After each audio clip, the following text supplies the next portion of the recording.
So students, Kartikeya IAS Academy is providing us a new course with lifetime validity.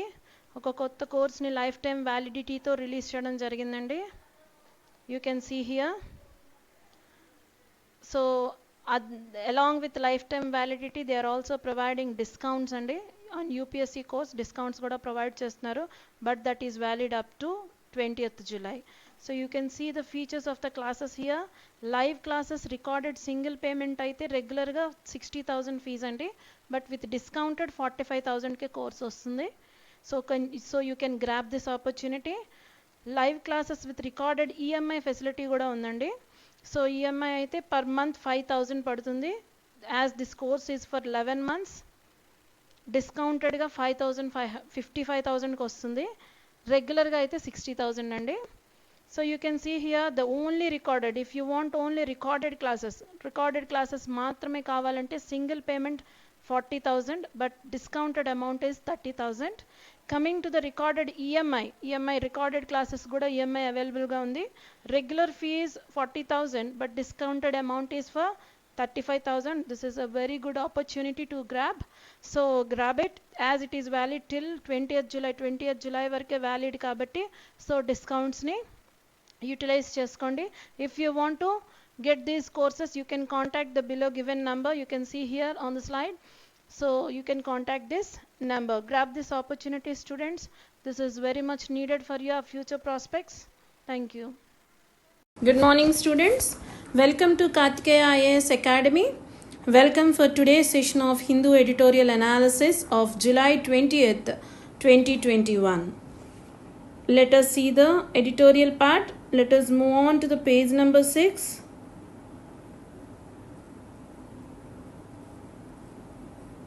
You can see on the top left corner, health above faith. So it is speaking about health above faith. So why health is above faith? So here Supreme Court is saying that even though faith is the fundamental right, but health is also fundamental right under Article 21. So Article 21 is more above than the Article 25 faith. So Supreme Court here it is telling that health should be placed above the faith because it is the main important part of the fundamental rights. Without it, anything will be a meaningless. Any fundamental right will be a meaningless. So he is telling that health above the faith.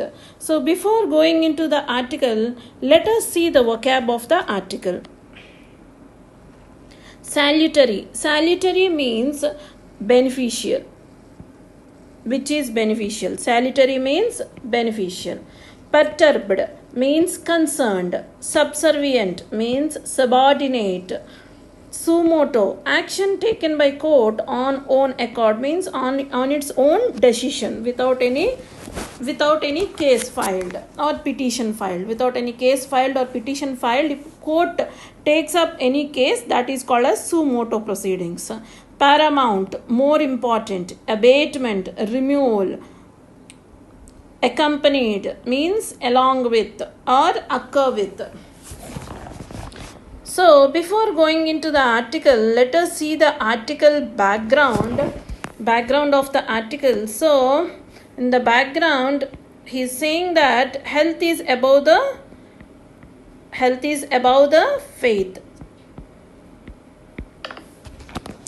Actually, right to health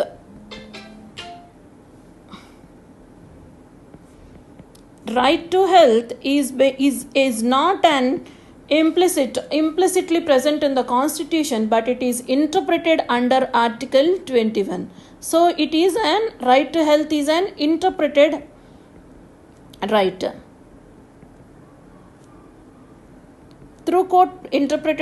Through court proceedings. So through the eventual court proceedings, the interpreted right to health to be included under Article 21, right to life and liberty. Not only these, so many interpretations of Article 21 are there, but eventual court proceedings, so many court proceedings happened through which Supreme Court interpreted right to Article 21 as even it includes right to health. So right to Article 21 లో చాలా rights ఉన్నాయి, అందులో ఒకటి right to health అని చాలా court judgments ద్వారా interpret చేసిన right అండి. It is not given in the constitution. అలాగే article 25 speaks about right to profess and practice religion.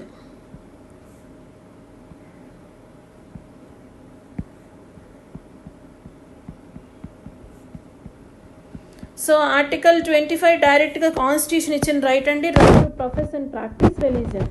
అయితే ఇప్పుడు ప్రజెంట్ ఉన్న ఆర్టికల్లో మనకి ఏం చెప్తున్నాడు, health versus faith. So this is about the faith and this is about the health. So which comes before and which comes later, ఏది ముందు వస్తుంది ఏది వెనక వస్తుంది, దేనికి మనం ఇంపార్టెన్స్ ఎక్కువ ఇవ్వాలి అంటే ప్రజెంట్ ఆర్టికల్లో సుప్రీంకోర్టు ఏం చెప్తుంది, రైట్ టు హెల్త్కే ఇంపార్టెన్స్ ఇవ్వాలి. అయితే ఈ ఇంటర్ప్రిటేషన్ ఎలా జరిగింది, ఆర్టికల్ 21 ఇంటర్ప్రిటేషన్ ఎలా జరిగిందో చూద్దాం. Let us see the interpretation of article 21. సో ఇనీషియల్గా ఏకే గోపాలన్ కేసులో ఆఫ్ 1950, ఏకే గోపాలన్ కేసులో 1950లో సుప్రీంకోర్టు చాలా నారో ఇంటర్ప్రిటేషన్ చేసింది ఆర్టికల్ 21కి నారో ఇంటర్ప్రిటేషన్ చేసి ఏం చెప్పింది, so right to life and personal liberty యొక్క ప్రొటెక్షన్, సుప్రీంకోర్టు ఏం చెప్పింది, protection can be given against the executive action but not legislative action. So protection against executive యాక్షన్కి ఎగనెస్ట్గా ప్రొటెక్షన్ కల్పిస్తాం కానీ బట్ నాట్ లెజిస్లేటివ్ యాక్షన్ అని చెప్పింది. లెజిస్లేటివ్ యాక్షన్ ఏంటండి, ఎగ్జిక్యూటివ్ యాక్షన్ ఏంటి, to implement law. Legislative action యొక్క యాక్షన్ ఏమై ఉంటుంది, టు మేక్ లాస్. సో ఒక లా మేక్ చేసేటప్పుడు if it take away the right to life or right to life and personal liberty, అటువంటి ఒక personal లిబర్టీని take away చేసేస్తే దాన్ని మేము ప్రొటెక్ట్ చేసే రైట్ మాకు లేదు. Article 21 doesn't speak about protection against legislative action. అటువంటి లాస్ వస్తే they are okay, they are just and valid according to the article 21 but not void అని చెప్పింది. అంటే లెజిస్లేటివ్ యాక్షన్స్ ఏదైతే ఆర్టికల్ 21 ప్రకారంగా ఆర్టికల్ 21ని వైలేట్ చేసే విధంగా ఉంటే ఇట్ ఈస్ ఓకే అని చెప్పింది, బట్ ఎగ్జిక్యూటివ్ యాక్షన్ మాత్రం అలా కాదు అని చెప్పింది. ఎందుకండి ఆర్టికల్ 21 లెజిస్లేటివ్ యాక్షన్స్ని ఎగ్నెస్ట్గా సుప్రీంకోర్టు మనకి ప్రొవైడ్ చేయలేదు ప్రొటెక్షన్, ఎందుకంటే article because of it's intrinsic character of procedure established by law. Article 21 జనరల్గా ఎలా సపోర్ట్ చేసుకుంటుంది, ప్రొసీజర్ ఎస్టాబ్లిష్డ్ లా. మీకు గుర్తుంటే ఆల్రెడీ నేను సినిమాటోగ్రఫీలో మీకు చెప్పాను, సినిమాటోగ్రఫీ యాక్ట్లో మీకు చెప్పాను ఎందుకు ఆర్టికల్ 21 ఎందుకు మనం దాన్ని తీసేయవచ్చు అని అంటే, procedure established by law, a law in which procedure established according to that procedure we can take away this article, we can take away article 21 according to the procedure established by law. మరి లా make చేసేది ఎవరు, legislative. So legislative యాక్షన్కి protection ఇవ్వలేము, ఎందుకంటే article 21ని తీసేవచ్చు procedure established by law అని చెప్పి ఏకే గోపాలన్ కేసులో చెప్పింది. So we can take away article 21 in some required conditions ప్రకారంగా దాన్ని తీసేయవచ్చు అని సుప్రీంకోర్టు చెప్పింది. But later on in Maneka Gandhi కేసులో వైడర్ ఇంటర్ప్రిటేషన్కి దారి తీసిందండి. మేనకా గాంధీ కేసులో సుప్రీంకోర్టు ఏం చేసింది, Supreme Court overruled Gopalan case జడ్జ్మెంట్ను ఓవర్ రూల్ చేసి it opened up, it taken a new way, taken a wider interpretation of article 21. ఈ కేసులో వైడర్ ఇంటర్ప్రిటేషన్ చేసింది.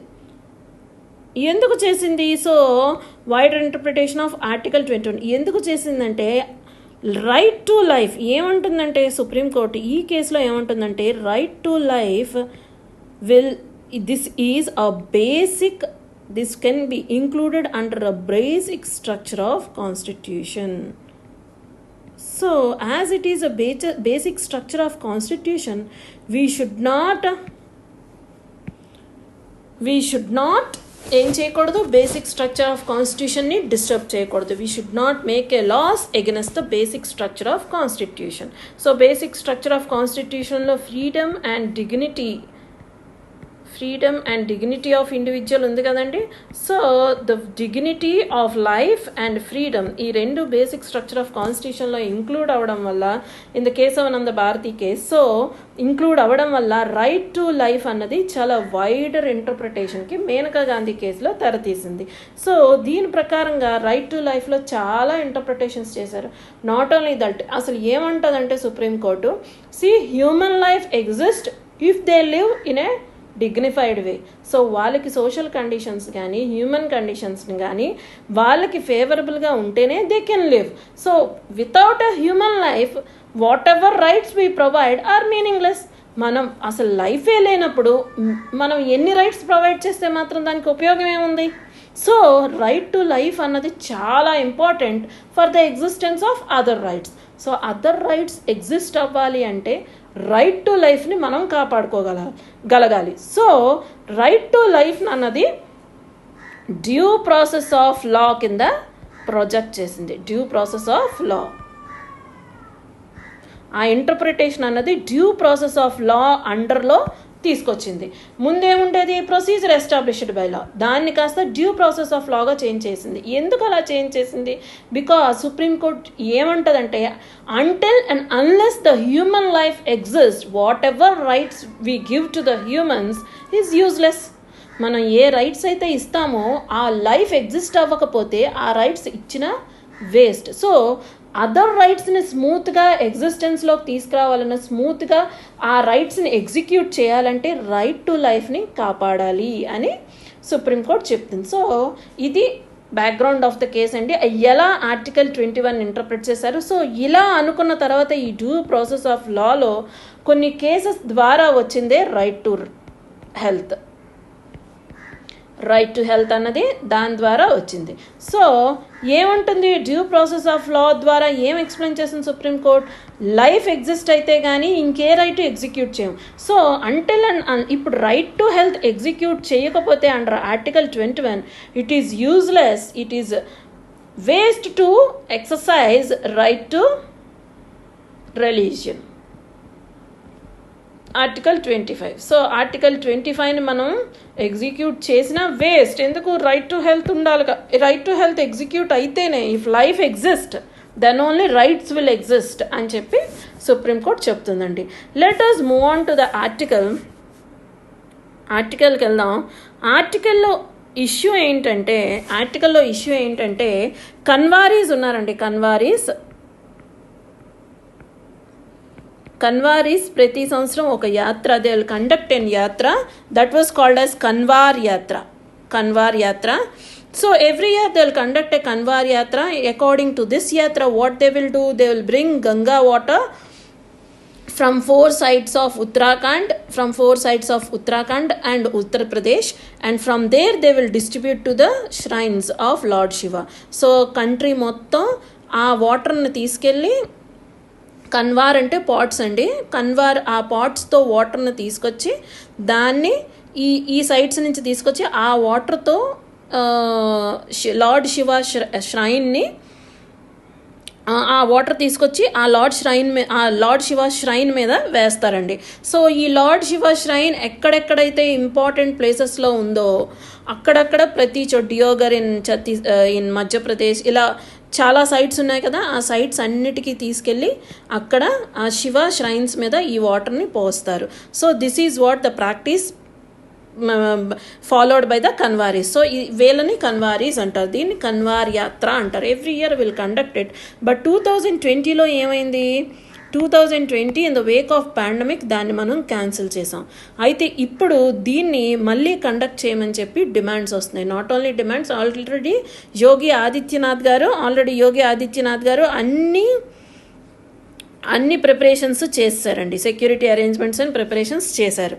సో అది ఎంతవరకు correct? So supreme court suo motu basis మీద, సూమోటో అంటే ఏంటి, ఆన్ ఇట్స్ ఓన్ అకార్డ్, దాని తనకు తానుగా తీసుకొని సుప్రీంకోర్టు ఏం చెప్తుంది, see health is above the faith. ఇలాంటి ఒక థర్డ్ వేవ్ వస్తుంది అనే ఒక అనే ఒక సర్వేస్ ఉన్నప్పుడు దాన్ని పక్కన పెట్టి, అటువంటి కొన్ని అజంప్షన్స్ని పక్కన పెట్టి ఫెయిత్ని మనం ఎగ్జిక్యూట్ చేయడంలో అర్థం లేదు. It should be, the faith should be placed or subsidised. దాన్ని ఏం చేయాలి మనం, హెల్త్, రైట్ టు హెల్త్ని ఇచ్చేసి దాన్ని సబ్సిడైజ్డ్ చేసేయాలి, దాన్ని కిందకు తీసుకురావాలి. సో హెల్త్ అన్నది ప్రివేల్ అవ్వాలి అని చెప్పి సుప్రీంకోర్టు చెప్తుంది. Let us move into the article. Supreme Court lays down salutary ఏంటండి, బెనిఫిషియల్. సాల్యుటరీ అంటే beneficial principles that right to life must override religious sentiments. So religious sentiments ni according to article 25 ఇచ్చిన religious freedom ని కానీ sentiments ని కానీ right to life override చేయాలి. ఎందుకు, already supreme court తన ఇంటర్ప్రిటేషన్స్లో చెప్పింది కదా, if life doesn't exist, whatever rights we provide to the human beings are meaningless. That's why right to life అన్నది ఎగ్జిస్ట్ అవ్వాలి అని సుప్రీంకోర్టు చాలా అవసరమైన బెనిఫిషియల్ ప్రిన్సిపల్ని ఒకటి తీసుకొచ్చింది. చూద్దాం ఏంటో. It does not require any higher wisdom to know what there is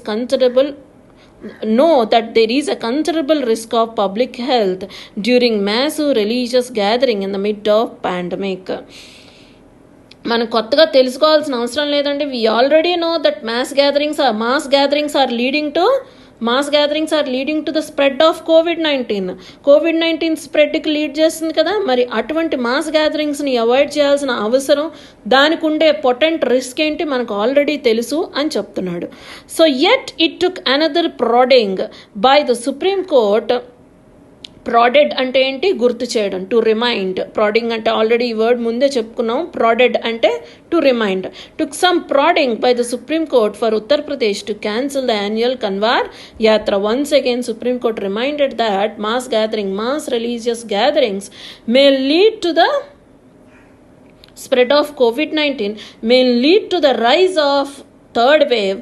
so ఇమీడియట్గా దాన్ని కన్వార్ యాత్రని క్యాన్సిల్ చేయమని చెప్పి ప్రాడ్ చేసిందండి. But the yatra in which Kanwaris devotees of Shiva make a pilgrimage to collect water from the Ganga was not held last year due to COVID-19.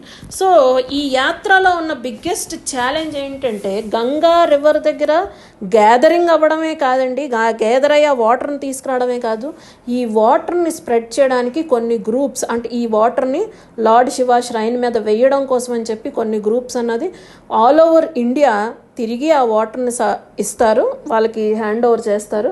So ఈ ప్రాసెస్లో they can become the super spreaders. So వాళ్ళు super spreaders అయ్యే అవకాశం ఉంది కాబట్టి supreme court ఇమీడియట్గా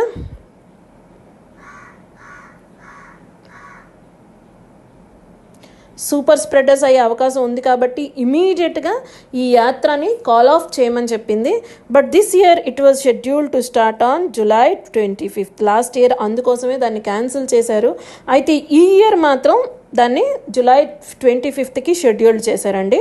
అయితే Uttar Pradesh chief minister Yogi Adityanath appeared keen that the pilgrimage be held this year. So he is very keen, he is very stubborn to conduct this pilgrimage and convened a meeting. According to it, he convened a meeting on July 9th to discuss preparations and security arrangements, also with putting measures in place to avoid the spread of COVID-19. Even though they follow measures, but it is unconditional, it is unstoppable to stop the spread of COVID-19. So COVID-19 measures పెట్టినా ఆపడం చాలా కష్టం, కానీ ఆయన ఏమో measures తీసుకొని security arrangements చేసి already schedule చేశారు July 25th. సో కోర్ట్ ఏమంటుందో చూడండి ఇక్కడ. However,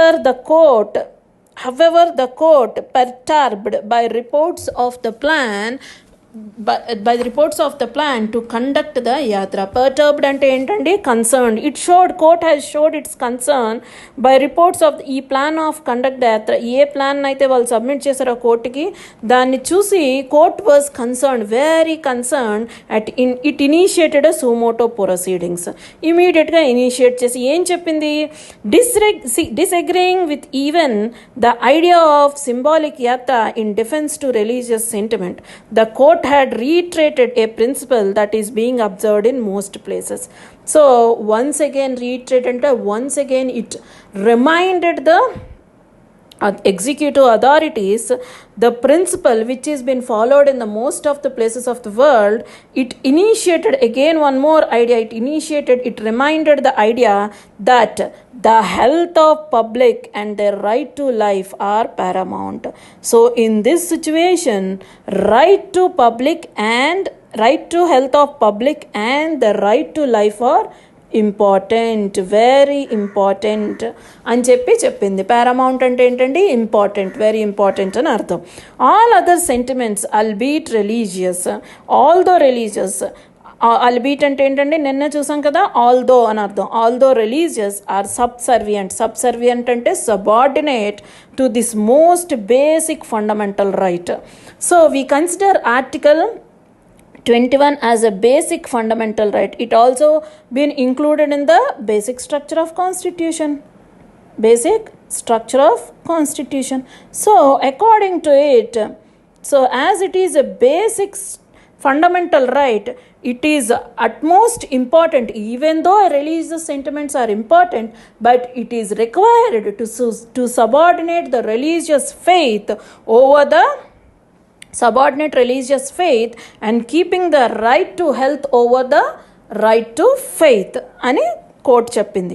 so the court observed on July 16th while giving the state government time till July 19th to call off the gatherings. So it asked the state government to call off the gatherings.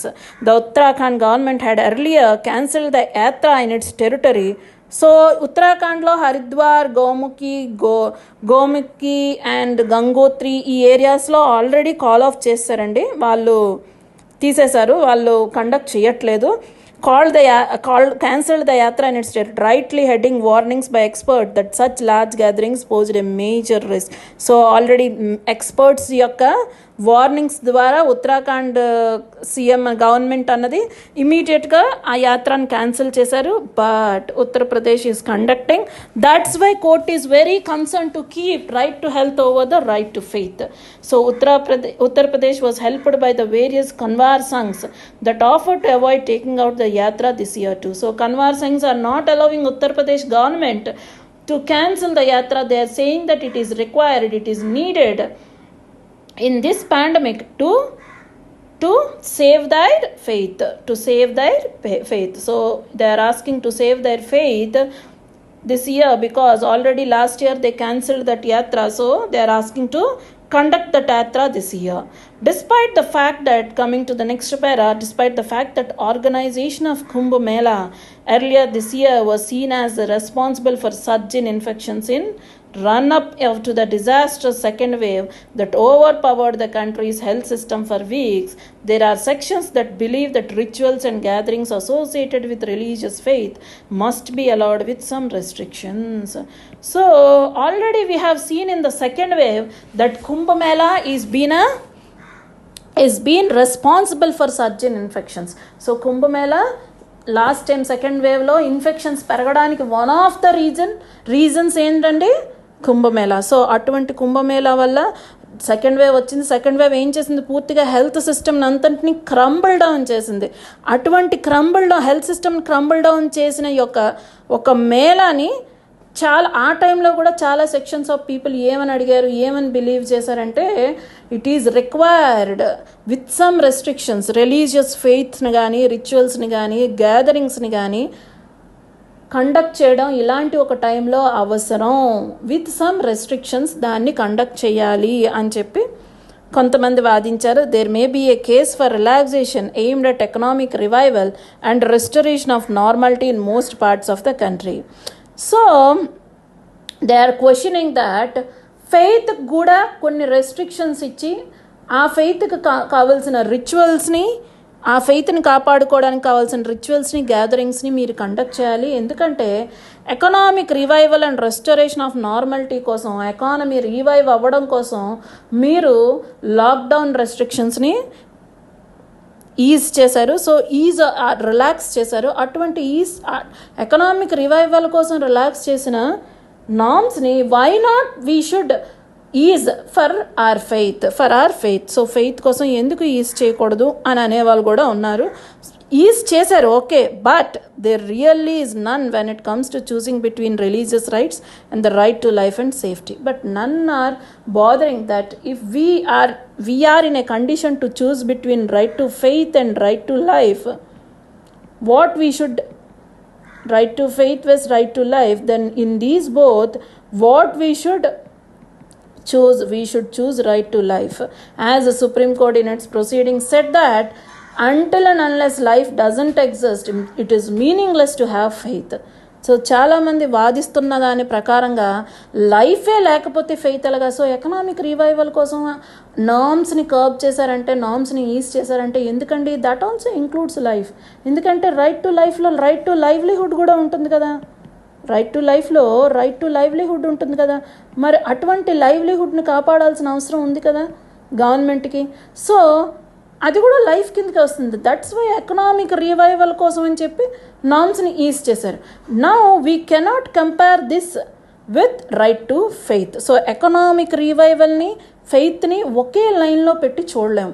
Again economic revival కూడా comes under through right to livelihood through into the Article 21.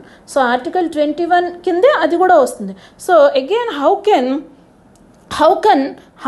come we can equate right to faith with right to livelihood? So that is wrong. No one is bothered, no one is in a position to choose right to life against the right to faith. So he is saying that the easing of lockdown restrictions for 3 days in Kerala, so ఈ రెండిటి మధ్య చూస్ చేసుకుంది కేవలం ఉత్తరప్రదేశే కాదండి, కేరళ కూడా. Kerala is also going on the lines with Uttar Pradesh లాగే కేరళ కూడా చేస్తుంది. ఎందుకంటే బక్రీద్ సెలబ్రేషన్ కోసం అని చెప్పి 3 days రెస్ట్రిక్షన్స్ని ఈజ్ చేసింది. సో అలా చేయడం కరెక్ట్ కాదు. We should choose right to life rather than right to faith అని చెప్తున్నారు ఈ పారాగ్రాఫ్లో. కేరళ చేసింది ఆల్రెడీ మనం చూస్తున్నాం కదా. 3rd wave సంబంధించిన రీసెంట్ డేస్ మహారాష్ట్రలో కానీ కేరళలో కానీ కోవిడ్ కేసెస్ రైజ్ అవుతున్నాయి. సో అటువంటి ఒక టైంలో కేరళ ఇటువంటి స్టెప్ తీసుకోవడం is not a good sign అని చెప్తున్నాడు. So the easing of lockdown restrictions for 3 days in Kerala to help people celebrate Bakrid is a case in point. So this is also a case in point where right to faith is surviving over the right to life. It has attracted justified criticism as any relaxation after a long spell of severe curbs will have to be based on a scientific assessment of the number of daily infections. So you are easing the norms. It indicates that you have to go according to the scientific assessment rather than the virtual feelings ద్వారా కాకుండా right to faith కాపాడాలి అనే ఒక feeling ద్వారా కాకుండా scientific assessment ద్వారా number of daily infections ఎంత పెరుగుతున్నాయి, రేట్ ఆఫ్ పాజిటివిటీ ఎంత ఉంది, సైన్స్ ఆఫ్ అబేట్మెంట్ అంటే ఏంటంటే రిమూవల్. అంటే అటువంటి ఒక ఇన్సిడెంట్ టేక్స్ ప్లేస్ అయితే, అంటే రైట్ టు ఫెయిత్ కోసం అని కేరళ 3 days తీసేస్తే 3 days అబేట్ చేస్తే ఎటువంటి సైన్స్కి లీడ్ చేస్తుంది? సో అది దేన్ని లీడ్ చేస్తుంది అన్నది సైంటిఫిక్ అసెస్మెంట్ ద్వారా రిలాక్సేషన్ ఉండాలే కానీ it's not merely on faith. So Kerala is one of the states whose daily numbers are causing concern. So the present Kerala numbers are rising or on rise. So it is making us to worry. Why? Because it may lead to the third wave assumptions ఉన్నాయి కదా, దానికి indicate చేస్తుంది. కాబట్టి Kerala numbers అన్నవి కొంచెం మన ఇబ్బంది పెట్టే విధంగా ఉన్నాయి. And the easing of restrictions defies logic and fails in the face of science. So defies logic అంటే లాజిక్ని ఓడించేది. It is defying means denying the logic.